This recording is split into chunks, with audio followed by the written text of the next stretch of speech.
Welcome back to Hot Flashes and Cool Topics, everyone. I am excited to talk to Dean Butler, actor, producer, director, and author of the new book, his memoir, Prairie Man, My Little House Life and Beyond.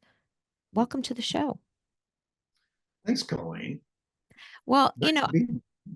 I'm excited to talk to you because we're speaking to my generation, and a lot of our listeners are the Gen X generation that grew up on Little House on the Prairie. But your book talks so much more than just Little House on the Prairie. It's really a memoir of your career. And I before we get into that, I wanted to start kind of in the present. You just attended the 50th anniversary reunion and festival in March. March. How was that? Well, it was, it was amazing. I think it so far exceeded all of our expectations. Um, it was a Little House love fest on the biggest scale that we've ever seen. Now, this show has been around for 50 years this year. There has never been an event in 50 years like this event in Simi Valley. I mean, we had 18,000 people from 27 countries. We sold over $1 million in tickets to this. Um, it was a Wow. it was a love fest. It was a major love fest, and I think the thing that was so incredible about it, Colleen, is that look, there were a lot of people there. It didn't. We and I was involved in the organization of this event, so there were a lot of things that we could think about and thought we understood. And but when you have thousands of people showing up, maybe it's all going to work and maybe it's not, and we're sort of having to adjust on the fly and to make it happen. And I think we're very fortunate that we had a group of people who were willing to be adaptive, able to be adaptive, and step in and solve problems. But there were long lines, long lines, long. I mean, when the first morning when we started on Friday morning, there was a line half a mile down the street of people waiting to get in to the event. And it was like, oh my God, we hit the lottery here. For us, staging an event like this was completely outside the boundaries of what had ever been attempted before. And, people came and loved it. And it was just an incredible gratification for all of us. Well, I know, our listeners know we work with Modern Prairie, and they could not have said nicer, more wonderful, astonishing things about how it was a magical weekend for them as well. With the 18,000 people that attended, was it multi-generational? Did you Oh, yeah, find? definitely. Oh, Which my is God. great to see. You have a show that's Yeah, celebrating its 50th yeah, anniversary, and you yeah. have all generations there. And a lot of bonnet heads there too. I mean, a lot of people in bonnets and long dresses and um, cowboy hats, and Little House has always been a family thing. So it's we had multi generations of families, members of families there together coming to see this. I mean, I think that's part of what just made it so incredibly gratifying. I mean, you mentioned, working with Modern Prairie, and Melissa,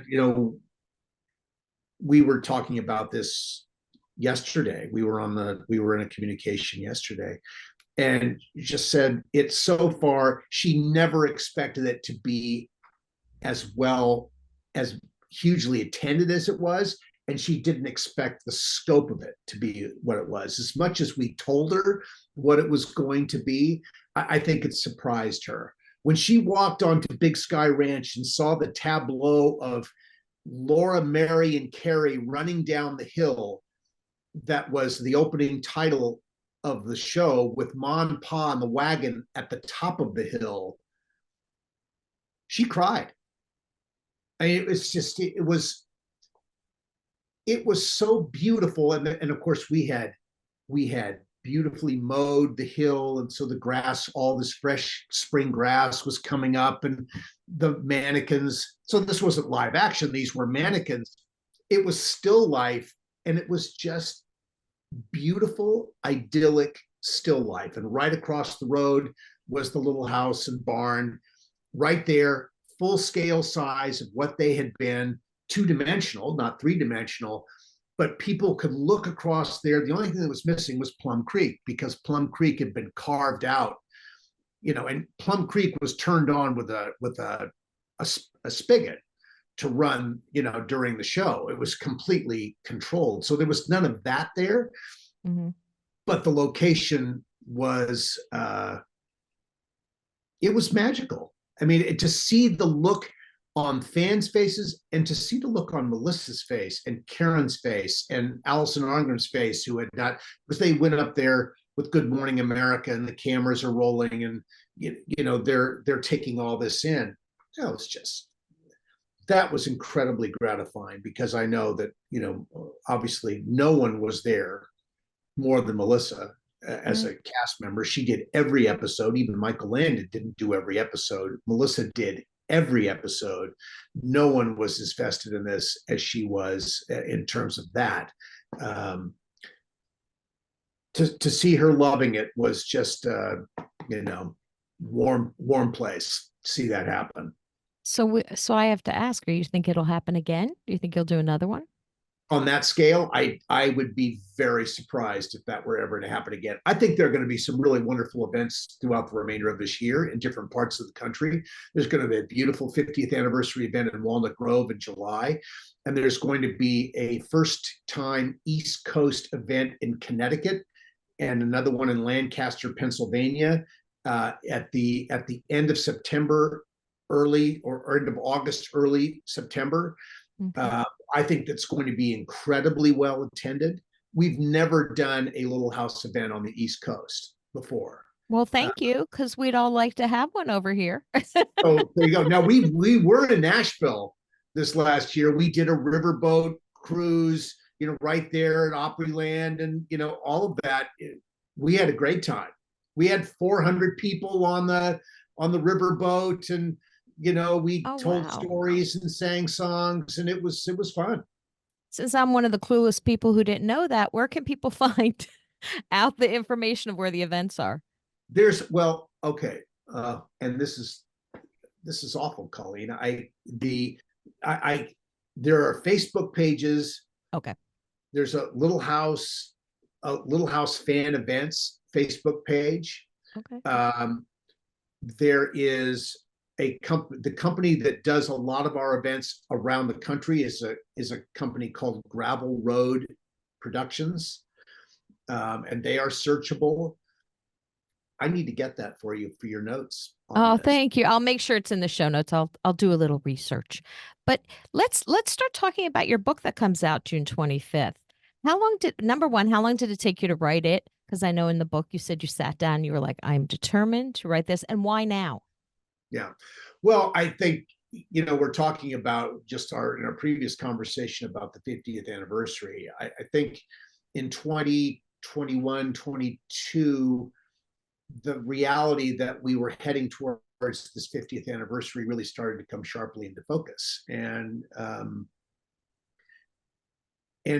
Karen Grassley's book was coming out, and Charlotte Stewart had done her book, and Ketty Lester, the wonderful Ketty Lester, had just published her memoir.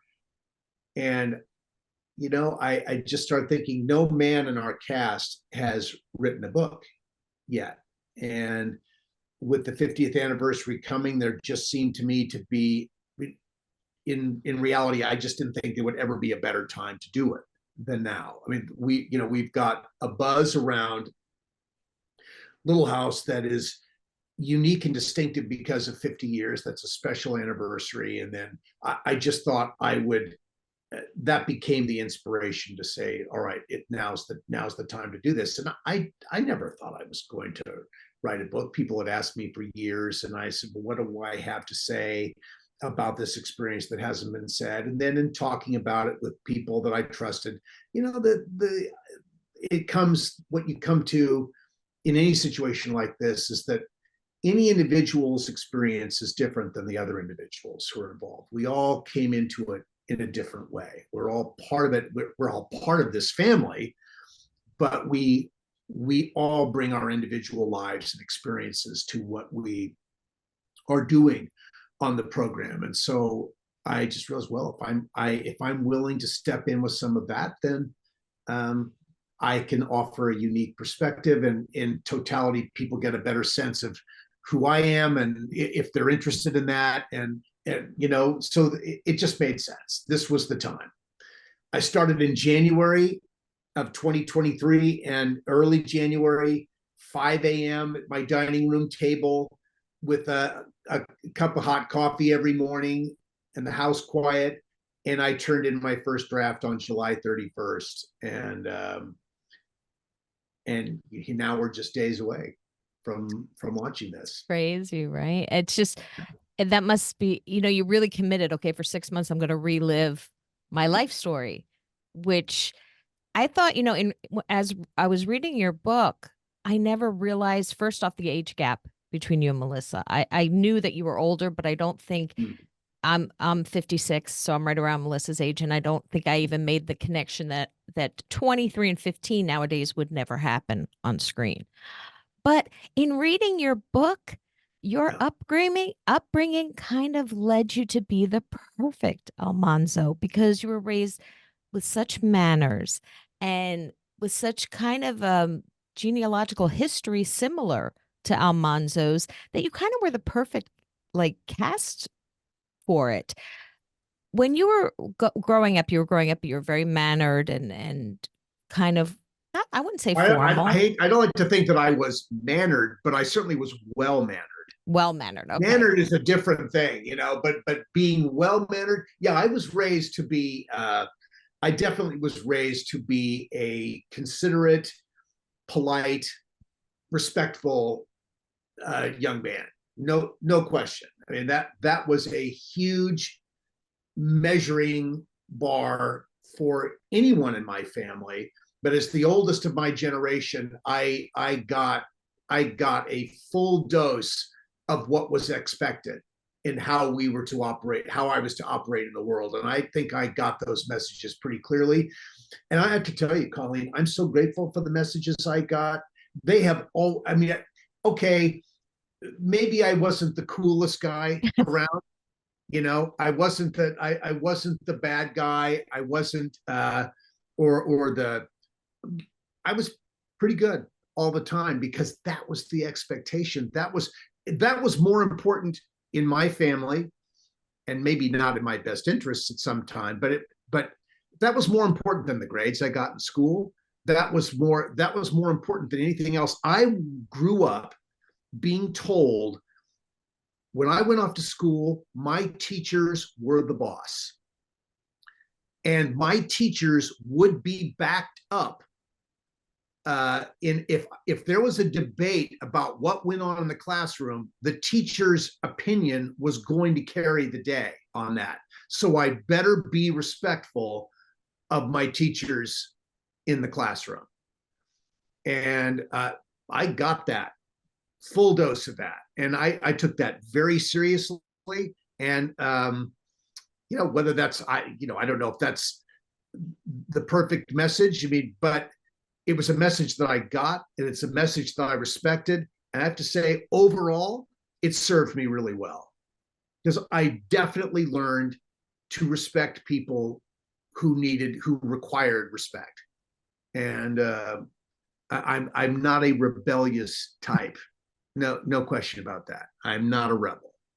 With that foundation, can you talk about when you tried out for Almanzo and how that went, your audition? Yeah, I think that when actors walk into a room, and listen, this is not true for actors, this is true for anybody who's going in to meet somebody for a job. When we walk in the door, we bring the totality of our life in the door with us. And decisions, like dozens of decisions, are made about who we are the second people lay eyes on us. And your casting decisions are generally made in about 8 seconds when someone walks in the door, because people who are charged with making those decisions. And look, they go on a lot longer. They don't just look at you, wait for 8 seconds and say you're hired. But I think what does happen is people know very quickly if you could be right or if you're not right. And that decision is just, I think that's instantaneous. And I think that's very human. So when you come in the door, you hopefully bring you do bring your best self. You really can't control it. I mean, it's like you bring what you bring. That's just on you. You've got, and I think when I was that age, I didn't really understand that, which is probably a good thing. I just came in the door as a senior in college. I came down.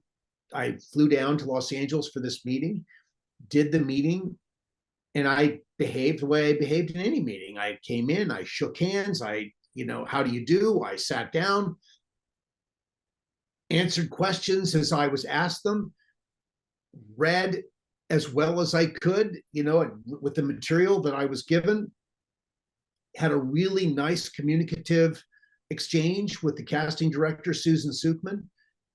And that was the start of it. And when I came back to meet with Michael after 2 other meetings with Susan, he was just great sitting in the room. I mean, this was big time television star. You're walking in the door. He radiated big television star. I probably, I was wearing probably a button down dress shirt and, like a blue dress shirt, Brooks Brothers button down shirt, and maybe jeans, but probably, probably jeans for a meeting like that. But I think probably my first meeting with Susan, it was a blue blazer and khaki pants and a button down shirt. And I was coming in for a job interview. I wasn't coming in. So I was coming in to present. And I think she saw that I walked in a very particular way and sat and talked to her as a respectful young person coming in to get a job. So that's, when I read for Michael. Didn't your agent say, don't act, whatever you do, don't act? I mean, that's I was just going to say the before the last meeting, I got a call. It just sort of flipped me out, but I got a call saying, whatever you do when you meet with Michael, don't act. And that sort of put me sideways for a minute, because I'm thinking, well, wait a minute, I'm coming in to be an actor on this show. What am I going to do if I'm not acting? It's always a little flipped out by that. In retrospect, it was a great direction to get. And really, it was just saying, be yourself. I mean, that's really, I think there are exceptions to this, but most of the time, I think actors are hired in the film world, film and television world, because of their essential personalities. I mean, that's why they're hired. And when you're on camera doing a series, you can't hide from who you are. The audience is going to see who you are, and it won't take long, because the camera just sees right into your soul. And if there's something that's inauthentic going on, the audience knows that as they're watching. They may not know what's wrong or why it's not right, but they'll know something's not right. And I think Michael Landon was a master at just being real in front of the camera. He was so likable and charming and common sense and all of that, along with all of his obvious aesthetic talent that he had. I mean, he was great to look at, all of that. But he was so comfortable.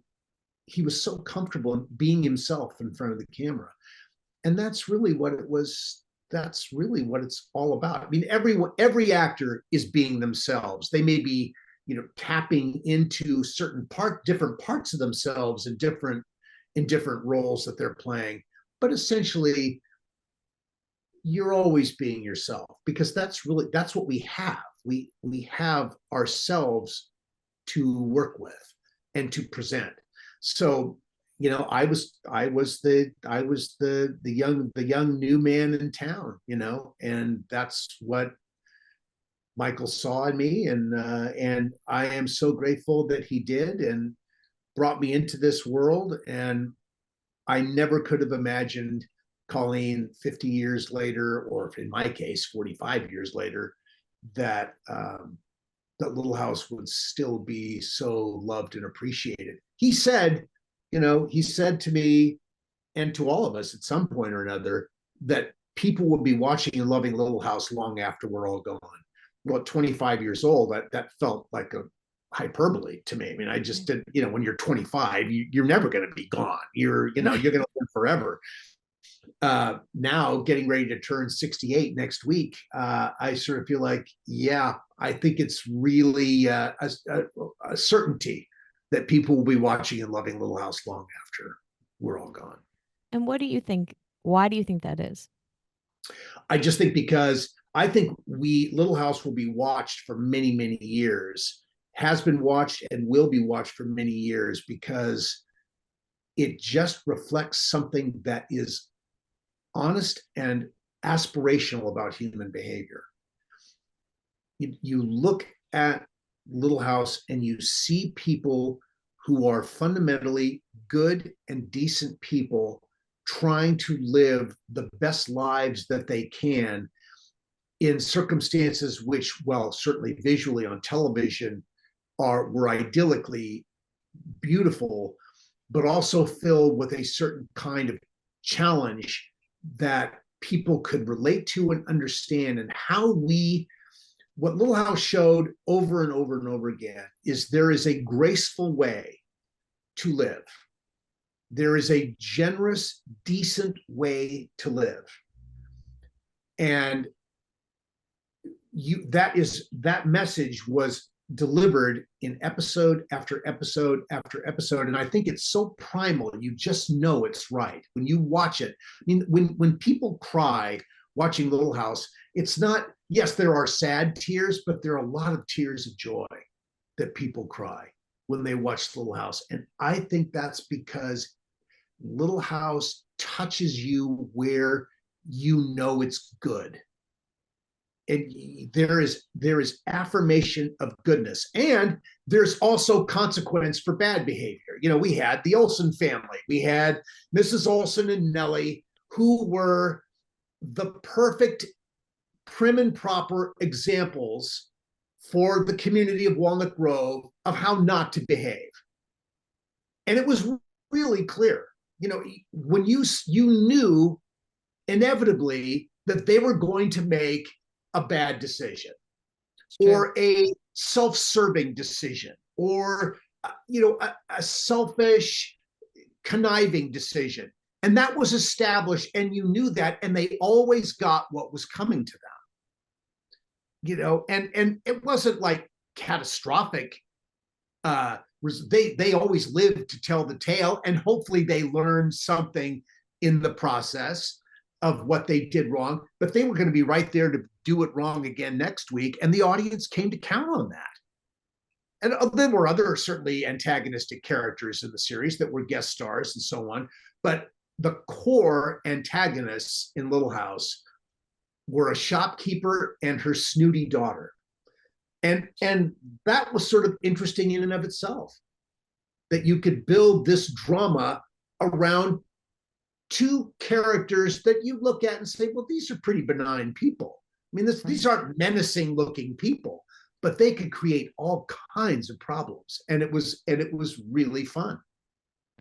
Do you think I know for myself, I love that it kind of harkens back to a simpler time in life when every decision isn't complicated and the world isn't constantly going to end. And I think that it draws something for people with that in mind, that there's a simplicity in life that you can still see on television that you don't see often anymore. And I think that goes a long way, and that's probably why you had such a multi-generational attendance at the event. Oh no, Colleen, I think you're absolutely right. It's the clarity of the messaging that is Little House was not a highly nuanced place in turn. Michael did not spend a lot of time or focus on justifying bad behavior. You know, good behavior was good behavior, and not good behavior was not good behavior. And when people made mistakes, they figured it out, or they were helped to figure it out by a helpful, loving voice in their lives. And of course, that's the role that Michael and Karen played as mother and father in the situation. They were the voices of experience and goodness, and yet, though not perfect people themselves, everyone was capable of making mistakes. I think in Little House, it was how people recovered from their mistakes, how people learned from their mistakes, that was really at the core of why it was so beautiful, because everyone is capable of goodness, and everyone is capable of, and this is true not just there, but everywhere. We all have in us the potential for the full range of human behavior. And it's really on us to choose how we're going to act in the world. And Little House was a wonderful example for people of how potentially to act in a way that is not only good for you, but good for your community, good for your family, good for your classmates, just good for the energy in the world. And I think we need that today more than we've ever needed it before. In my opinion, not to get into that at all, No, really. but I think that's a really important thing. There's a reason why it still resonates. I mean, and I think that plays a very large part in it. Yeah. You started on season 5, and you said I did not watch season 6. Season 6. I'm sorry. Yeah. You started on season 6, and you were very clear you maybe watched 1 or 2 commercials or promos, but you were not familiar with the show. I'd never read books. I'd never read any of it. Yeah. So you weren't familiar with that. And did you know how popular it was when you were getting on there?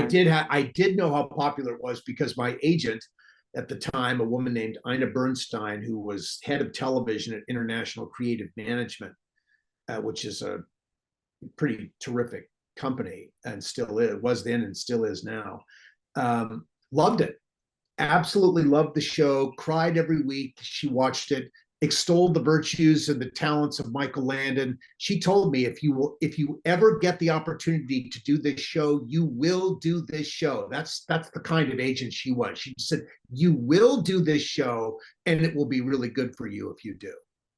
And it was. She was right. And yes, she was right. No, Ina was a very, very bright, well-seasoned professional person in our industry, and she got what was really good about this. And I think what at the core of it is, it touched her. I mean, it made her feel something, and that's why it worked for her. And I think it didn't matter what your background was. And the fact that Little House continues to run in over 140 countries around the world to this day, translated into 40 languages, it's a show set in 1800s America, but it's about more than that. It translates into any place in the world where there are people and families trying to function in a responsible way and survive in a challenging world. It speaks to all of that, and that crosses every kind of cultural barrier. And so it's not a surprise in that sense that the show has been so successful. And yet we are surprised, maybe 50 years later, for people to be watching this day in and day out. And now they can watch on television, they can stream it on their computer, they can watch DVDs and Blu-rays, they can, there are so many ways to watch the show. And now that it's digital, and in 2014, the show went from being an analog to a digital property. It's as long as codecs can be translated, it's going to be around a long, long time. Yeah. Well, that's nice to know, because we all love it. Um, and my co-host Bridget was very upset that she was not able to be here because she's a Well, I'm sorry. Yeah, I'm sorry, huge Bridget's fan. here too. Yeah. But so, okay, so you get cast on season 6 and you find out that you're the love interest for Melissa Gilbert, who is only 15 at the time. Nowadays, this would not fly. Right. But you don't have years to create a relationship. You have about 6 months to create an authentic relationship. Mhm. How did you do that? Because that's really, you had to not scare her, a 15-year-old, Right. but act, you know what I mean? And I know from your book, you say she wasn't as excited about everything, but it's a job, and she was professional and she did her job. Yes. How was Yes. it for you to do that? Yeah, I think we both did our jobs, and we've spoken about this. This is the we are because of this show. Melissa and I are will always be connected to each other. You know, as Laura and Almanzo. I mean, just we always will be, and um, we've had so many conversations about this. In even back in certainly back in that time, there were lots of times when producers did chemistry reads with people, and you'd bring a bunch of actors into the room. And a couple of years later, when I did a guest shot on Who's the Boss, and had to do a scene where I was going to or the scene called for the actor to kiss Katherine Helbman. It was a young man, older woman relationship. For those callbacks, Katherine Helbman was in the room. She kissed everybody that she Good that for was her. that was going to find out who she was going to kiss on camera. Glad it was me that she chose. Um, Melissa had no opportunity to meet me beforehand. I really believe if Melissa had a chance to meet me beforehand and would have been given a voice by Michael, that I wouldn't have been hired. I mean, she really was expecting. She knew there was an age difference between the characters. She'd read the books. I mean, when they got married, well, they were always 10 years apart. So 18 and 28 when they actually got married. Um, that was sort of an acceptable thing then. But for Melissa, okay, even if she'd had just that 3 years more going for her, I mean, there's a huge difference for a young woman between 15 and 18. That's a big difference that's happening. And for a young guy, 50, whatever, that 3 years is a big deal too. So 15 and 23 was really a chasms difference between us in terms of life experience and physical maturity and all of that. I think that while Melissa, I think was, and she has talked about this a lot, and I wasn't aware of it at the time, but she was not happy. She never betrayed that to me. I think that would have really, I think, been a real challenge for me as to how to manage that. She's gratefully did. Look, I knew she wasn't happy every moment, but I didn't ever pin it to her not being happy with me personally, that being intimidated by me or being, whether she wanted someone, hoped it would be someone who was 18 and more her age kind of thing. Yeah, I never got any of that. Melissa was always totally professional outwardly towards me. So that was a really a lucky break that was the case, because I think that really would have put the zap on me with her power within the show Mhm. as the lead. Really, I mean, Michael was the star of the show, but it was her story. Right. So So you're as saying the, it's good as the that you didn't. well-behaved young man, that would have been a problem for me to feel like the woman I'm supposed to be acting with, or a young woman, really didn't like me. Right. Yeah, I mean that would have been a big deal for me. So chemistry tests, it was a good thing that you Yeah, didn't I do think the lack of chemistry. a chemistry test was a good thing. And Melissa had such faith in Michael that as much as she wasn't happy about it, I think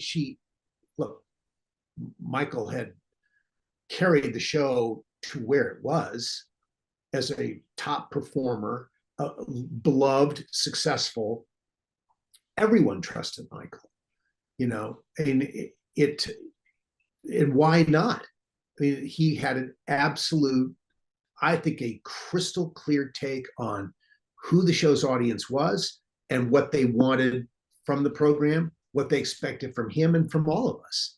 And he gave it to them. And I could never be grateful enough that he saw me as someone who could make a positive contribution to the program. And it's been the gift of a lifetime, Colleen. It really, truly has. You say in the book that everyone seems to have everyone's perspective on Michael Landon is different. And that even though some people knew him very well and said he was a simple man, you found it he was a little more complicated. Do you, how was that experience working with him on a day-to-day basis when you don't know the real him, the one behind his persona? Behind the person behind the Yeah, career. the persona. Yeah, exactly. Yeah. Um, it was it was it was challenging at times. I can say this though: when you were doing the work with him, and so the challenges were not between, as much as there was this sort of discomfort with Charles with his age. I mean, Michael played that up, that, I mean, he magnified that by saying, this man, he talked about the difference between Almanzo and his daughter Laura. But doing the work with him was always good, other than maybe one occasion when I was a little over exuberant. When he threw you against the barn? When he threw me across the barn. Yeah. But it was, I would have, in a very, in a really heartfelt way, I wish I'd known him. I wish I'd been able to know him better. Now, part of that's me, part of that's him. I mean, I was who I was at that time, and he was my boss. He was the star of the program. He was the executive producer of the program. He was the lead director of the program, and he was the head writer of the program. So you were dealing with everyone, all, not just me, but all of us in Michael were dealing with the four biggest hats, the four biggest jobs that exist on any television program. So you do not want to get sideways with those people. You want to be on a positive, collaborative, encouraging, in an encouraging relationship, mutually encouraging relationship with those people. So that became the task, is you want to stay good with somebody. Michael was so knowledgeable about everything that he was doing that I just wanted to be a sponge and soak it all up. And I would have loved to have had those conversations with him about why he did what he did and how he did. But he didn't really have time for all that. He was so busy doing everything that he was doing to make the show successful that he didn't have time for a lot of personal interaction. He needed us to trust that he was going to make it okay, and we needed to go along with his program. And I think, we all did, because we could see the results of what he was doing. The first time I watched the program was an episode in season 5 during the summer, and it was the two-parter with Ray Bolger, and I think I was looking at part, and I didn't know what episode it was. I didn't see it from the very beginning, but Ray Bolger was the guest, and seeing the charm of his performance and how everybody interacted with him, and the beautiful music and the photography that was so beautiful, and I just thought, oh, am I lucky to be a part of this?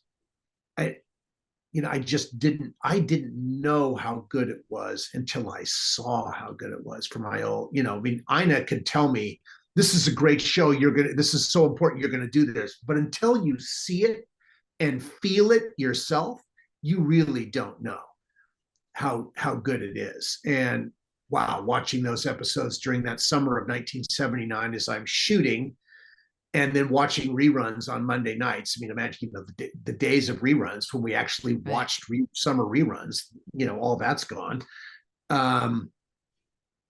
It was just like with each episode, it was, I can't believe I'm a part of this. That I'm going to get to be, this is amazing. And so while I didn't have the close friendship with Michael that I would have liked to have had, and I think that all of us would have liked to have had, really the kids had probably the closest thing to genuine friendships with Michael, because the kids didn't want anything from him. The kids were just being kids. They were just they were just there, and Michael could be fun and light and easy with them. The reality is that as adults in the situation, or as professionals, we all wanted something from Michael. We all wanted good scripts. We wanted to be, we wanted to be paid well. We wanted to be, it's a different dynamic between adults with your boss and kids with their boss. Michael could just be their buddy. He could not just be buddies with all the older people. He could be affable and funny and tell great stories. He was wonderful that way. But there were very few times when he was really going to talk straight to you, because he just didn't have time for that. But when he did talk straight to you, you listened. You, by God, listened. You definitely got the feel of that from your book, that when he could, like, when he turned serious, that was it. You knew it. And it was like, okay, everybody fall in line here. This is what we're going to do, which I guess, now that you do a lot of producing and directing, you're kind of behind the camera doing that. Did you take anything from what you learned from him into your producing and directing? Well, I think, I think the main thing that I got from watching Michael and everybody that he had around him is that what's really important is to have a team of people that you really trust, and put people in positions to do their, put people in, when you put someone in a position to do a particular thing for you, you want to let them do it. And if you have doubts about their ability to do it, then you have to make a change. I mean, either you have to commit yourself to trying to fix that situation, or you need to make a change and put someone in a position, because there's nothing worse than for someone who's working with you to feel like you're not doing the job in an acceptable way. Is a very anxiety provoking thing, not only for the person who is doing that job and can feel that they are not making people happy, but it's also anxiety provoking for the people who are responsible for you being there, because they have to fix it all the time, or do the best they can do to fix it. So you don't want to be in a situation where you're having to fix all the time. You want to put people in positions where you trust them and you allow them to do the work that they are hired to do. And you can make adjustments, talk to people about making adjustments in what they do, but fundamentally you want people to do what they do. And you don't want to feel like you're having to make wholesale changes in their approach to their work. So, as Kent McCrae, our producer, said, hire the best and let them do their jobs. And that's great advice. That's really what it's all about. Yeah. And I'm curious, because you played the dad in Buffy the Vampire Slayer. Hank, the dad. Now a dysfunctional dad in the Vampire Slayer. True, that's but still, now you're working with teenagers again. In 30 years ahead. How different was it? Because you're dealing with a different generation of kids. Yeah, that's really a good point. What was that like? Well, it was great. I mean, those kids who were playing teenagers weren't teenagers. Right. Now it's all different. In their, they were all more experienced kids. And that's part of what made them so effective in the program, is they had this sort of worldwide vibe about them where they were, they knew more than the average teenager knows. In Little House, the teenagers, the kids really were teenagers and kids. So there was a certain authenticity about that. And I think that it speaks to the difference in the way that we tell stories about our culture now. We don't necessarily, I think we appreciate innocence, but we're so much more nuanced than that. We characters, everyone's questioning all the time. And Buffy, there was a lot of questioning going on about what is happening to us. What is this world we're in? And they're having to deal with some really, some bizarre circumstances around them. And then so they have to be a little bit, maybe a little glib and a little world wise and a little sassy to deal with what they're dealing with. And that's how the storytelling or the voices of the storytelling evolved. I thought Buffy, as I watched it, what a smart show. Smart, edgy, clever show, great performances, loved that cast. I didn't spend a lot of time with that group of people, but wow, when you watch them, you just had to say, this is a really smart group of people and a talented group of people. They knew what they were there to do, and they did it. And Joss Whedon, who was, Buffy's Michael Landon, so intuitive about youth culture, and he, the voices of youth, he had really clearly in his head, and he made those voices really smart and clever and edgy and irreverent at times, and and it was fun. It was fun to watch because you just didn't. These kids were really smart people dealing with unusual circumstances. Right. Again, another binge-worthy show. You've Yeah. been Oh, on yeah. Totally. 2 binge-worthy shows. So Yeah. the book comes out June 25th. Is there going to be a book tour? A book tour. If what you're asking is, will I be out there signing this book? And yes, I will be. Good. Now, I can't give you a long list of. I'm going to be out a lot of weekends and signing this book from the time it comes out through the end of the year, and we will make at my social media an official Dean Butler, which is on Facebook and Instagram and TikTok. We will keep people informed, and there will be others, Kensington Publishing, who does the book. They will be keeping people informed.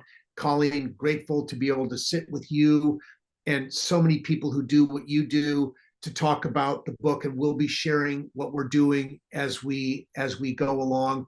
Hope you'll link to the various sites that absolutely we'll have that in our show notes. Yeah. So but I'll be out there. There'll be a book signing event on the day it releases in Simi Valley, California. 2 days later, on the 27th, there'll be a book signing event at the Grove in Southern California, at Barnes and Noble at the Grove.